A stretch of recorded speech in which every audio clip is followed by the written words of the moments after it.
What up, y'all? Got the air management laid out, sealed up. The VU4 is plugged into the tank. The other lines gotta go into the VU4, like so. I just went and put the rib nuts in the trunk of the car. We're gonna go ahead and put this thing in here.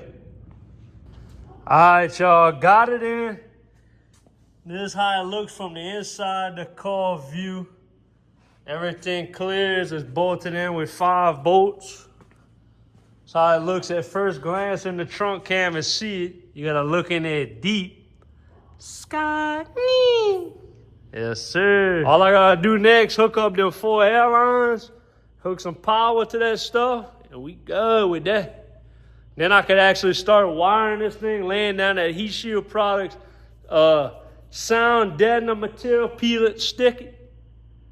And yeah, heat shield products, BC5, yes, you. Both calibers. All right, y'all, just put all the spark plugs back in, put the coils on, put the coil harness on after I cleaned it, and everything is looking good. I test fit my orange Duhe speed shock covers, everything clears. And put that drive shaft in when it comes in tomorrow, I believe.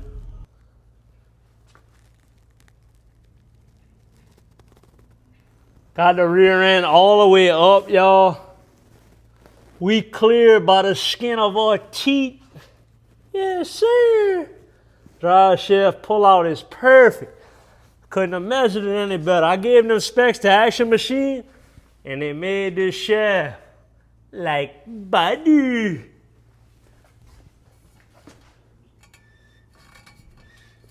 That's a win, y'all. All right, y'all, just finished topping off the rear end with that 85 140 Adrenaline Racing gear oil. It was already filled, I just had to top it off. I had it level and where it's gonna live when I filled it, I just let it back down by the top off the transmission with that Hot Shot Secret Nano Shift Type F, because that's what them old Turbo 400s love. Engine's full, because remember I ran this motor on my engine stand already with that Duhe Speed Shop Gator Grind Cam Motion Cam. I'm going to put the filler neck on this gas tank, and then I'm going to put maybe 5 or 10 gallons of 93 in it. Yes, sir. I want all the fluids done that way. When I decide to crank it, I could crank it. All right, y'all, I'm gonna do what TCI said. Start with 4 quarts in there, run it, and then top off the rest. So that's where we at. Daw's filling that tank up with some 93 right quick. How you liking that fill up, boy? Good. What up, y'all? Been busy in here, hooking up all the random vacuum lines, hooked the PCV valve up, transmission, vacuum little thing for the AC, got the positive crankcase and all that, hooked to the underside, the air cleaner, like OG. Remember how I told y'all that I didn't like how the throttle was like the burnout car, felt like an on-off? Well, these Holleys are made for a cable. And you know these old cars just had a rod that actuated the throttle on that carburetor. Well, I did a little research, and to get away with that on-off switch, I had to move the distance away from the center shaft of the throttle blade. So I just made me this little quick bracket. It gets my throttle rod this much further away from where it originally was. And now the pedal feels like as if it's original 1968 with a carburetor. I got full range of motion. So that way, if my old lady drives or somebody other than me, I could drive it with an on-off switch, right? You get used to that. But somebody else drives this car, or somebody ever buys it down the road, which is highly unlikely. I don't really ever sell nothing. The throttle gonna feel normal. What? So yeah, I just ground it down. I tested it already, and come and paint it with a little black spray paint to match that nice throttle body. I don't want it to look out of place. Also ran over to Napa this morning, got my Napa Legend XHD battery, 800 cranking amps, top and side post for all my wiring needs, because I want to wire this thing pretty nice. But what's cool about this battery, y'all, I'm working with Napa now. I want to make me a little commercial with them boys. That's pretty cool. Scooty. Bro, when you first drop the LS motor in these cars, or any LS swap for that matter, you're always like, man, that's a pretty clean LS swap. And then you got to start hooking crap up like this. I wanted to do a regular PCV system, and these PCVs only work correctly vertically. But honestly, once I put the air cleaner, it really is just chill, bro. It's not that annoying. But with the air cleaner off, it's bothering me.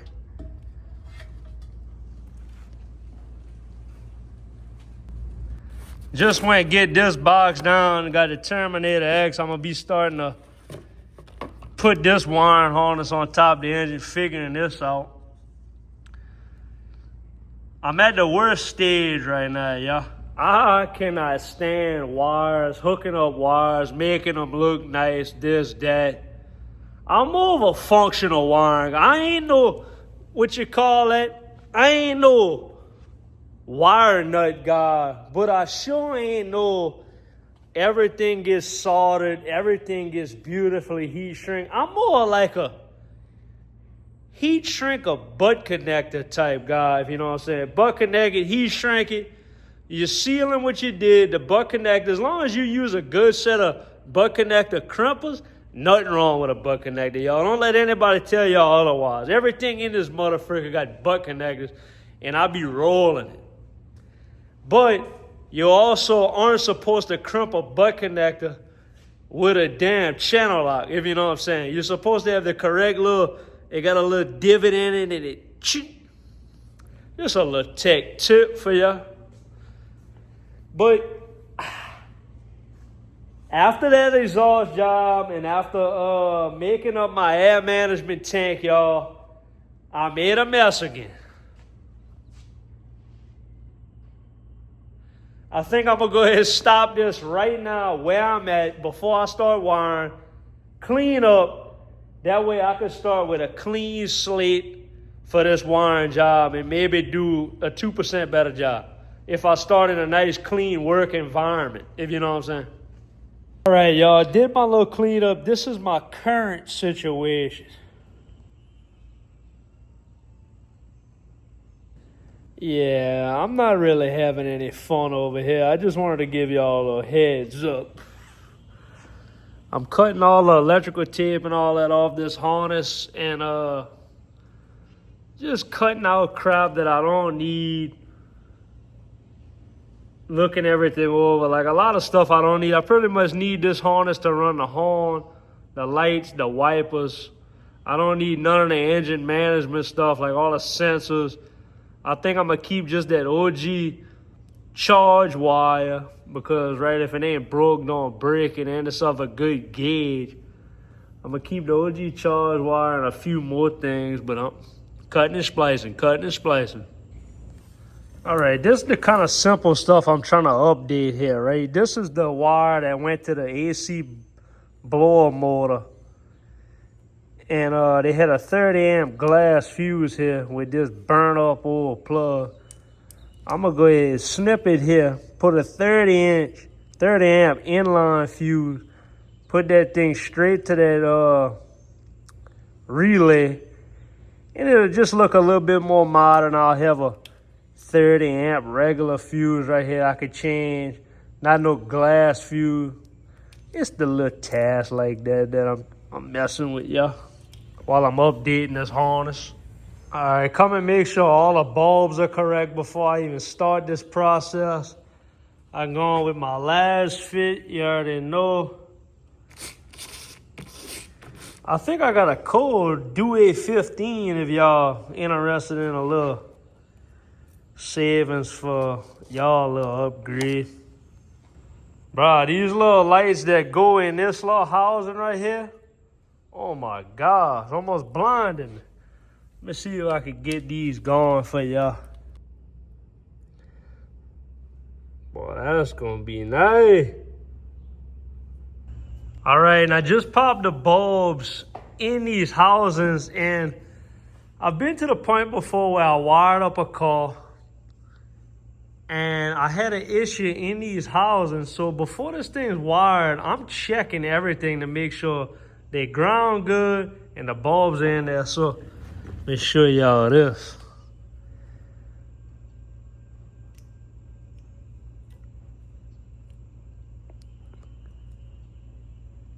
That's low. That's gonna be running light, and this is gonna be blanker.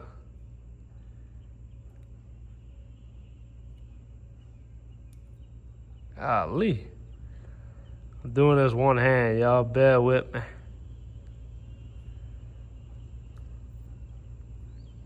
Golly. Those side marker lights, this is the part number. And the light I just showed you, this is the part number. A for amber. I got the same ones for the rear but red, and a regular white one for the reverse. This thing should be bright as heck going down that road, yeah? Cool. All right, y'all, I've been in here dinking around with that wiring harness like I showed y'all. I fixed all the messed up stuff, cut all the crap out of it that I really didn't need, seeing as I got the Terminator X. I also determined that I don't need this anymore. That Turbo 400 kickdown carburetor used to hit this with a wide open throttle. Wah, bah.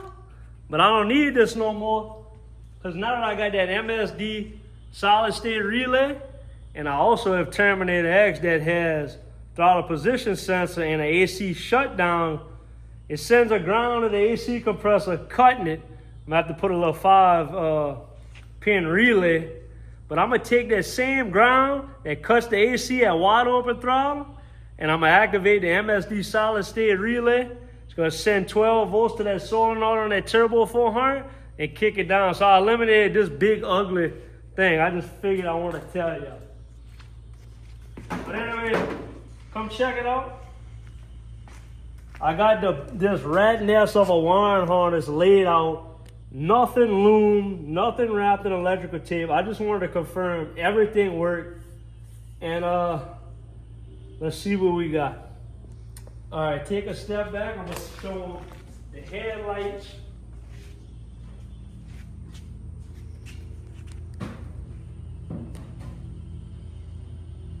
All right, that's the Holley RetroBright low beam right there.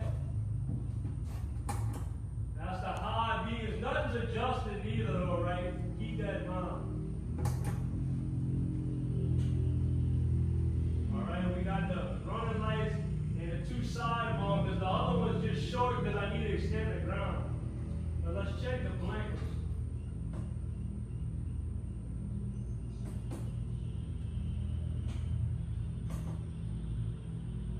Alright, I went to AutoZone, not O'Reilly's, not me. I went to AutoZone and I went get me a low tone horn because somebody done robbed the horns off this thing. Let's check it out. Alright. Brake lights seem to work. I can see them in the background, so that's good. I know this harness should work pretty well. Also, I got the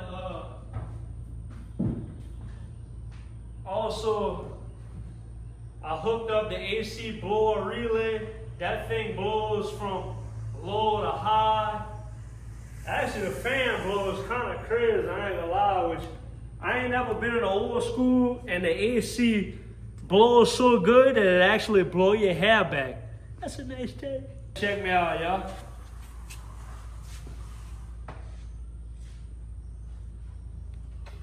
Windshield squirter.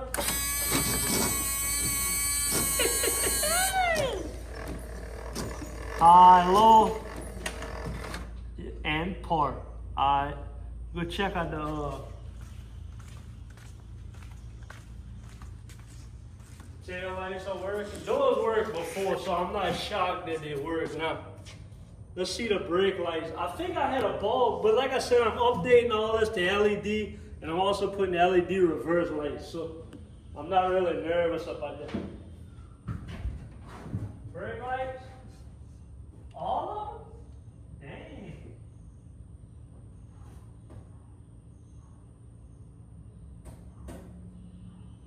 And how about reverse? Oh, one. All right, y'all, one more thing I wanted to do that I told y'all about. Whenever I will hit that line lock and activate it via ground, I'm gonna hook up that original brake ground that would tell you if you had a brake malfunction, it would say brake on the dash. Let's test that ground operation and see if that light lights up.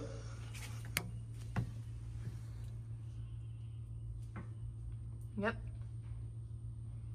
Oh yeah, so now we'll know the line lock's gonna be activated when the man is doing a burnout. All right, put it on vent, low.